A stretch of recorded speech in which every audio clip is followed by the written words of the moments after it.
20 जून पासून भारतीय संघाची कसोटी मॅच सुरू होणार आहे।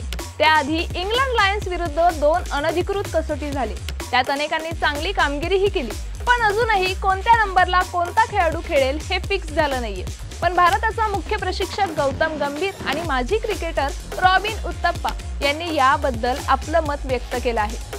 इंग्लंड दौऱ्याला जाण्याआधीच विराट आणि रोहितने निवृत्ती घेतली, त्यामुळे त्यांची जागा कोण घेईल हा प्रश्न तर सगळ्यांनाच पडलाय। हॅलो, मी मानसी।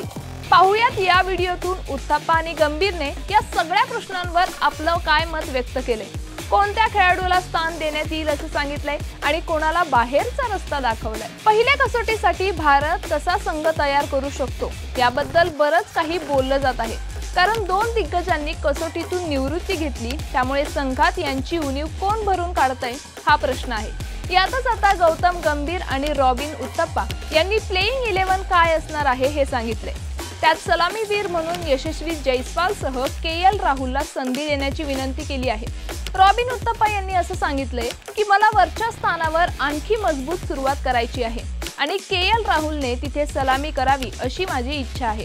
त्याला तिथे मिळालेले यश, ऑस्ट्रेलियामध्ये त्याने ज्या पद्धतीने फलंदाजी केली आणि इंग्लंडमध्ये पण त्याने ज्या पद्धतीने फलंदाजी केली आहे ते पाहता भारतासाठी त्याला सलामी फलंदाजी करायला मिळावी यासाठी हे चांगले संकेत आहेत। ज्या खेळाडूने IPL मध्ये सर्वाधिक धावा केल्या त्या साई सुदर्शनला स्थान देण्यात येईल असं दिसतंय। जर त्याला प्लेइंग 11 मध्ये चान्स दिला तर हा त्याच्या पदार्पणाचा पहिलाच सामना ठरेल। उत्तप्पा याने क्रमांक 3 वर मला साई सुदर्शन सारख्या खेळाडूला पाहायला आवडेल असंही सांगितलंय, कारण तो तांत्रिकदृष्ट्या योग्य आहे आणि त्याच्याकडे ती क्षमताही आहे असं आम्हाला वाटतंय। जो विराट पहिले क्रमांक 4 वर येत होता, आता त्याची जागा भारतीय कसोटी कर्णधार शुभमन गिलने जवळपास निश्चित केली आहे, कारण उत्तप्पाने सुद्धा या नंबरवर आता शुभमन गिलने खेळावं अशी इच्छा दाखवली आहे। तसंच क्रमांक 5 वर करुण नायर असेल, कारण तिथे थोडासा अनुभव हवा आहे असे तो पुढे म्हणाला। 6व्या क्रमांकावर रिषभ पंत, 7 ला नितीश कुमार रेड्डी आणि 8 ला रवींद्र जडेजा असू शकतात असंही कळतंय।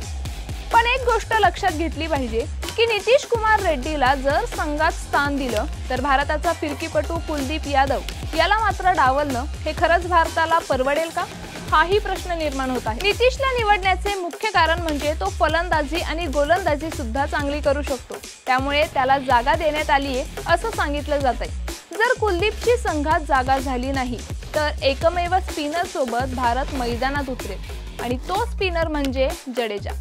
याशिवाय वेगवान गोलंदाजीमध्ये उत्तप्पाने जसप्रीत बुमराह, मोहम्मद सिराज आणि प्रसिद्ध कृष्णा यांची निवड केली आहे। अशा पद्धतीने उत्तप्पा आणि गंभीर यांनी भारताची प्लेइंग 11 कशी असायला हवी हे सांगितले।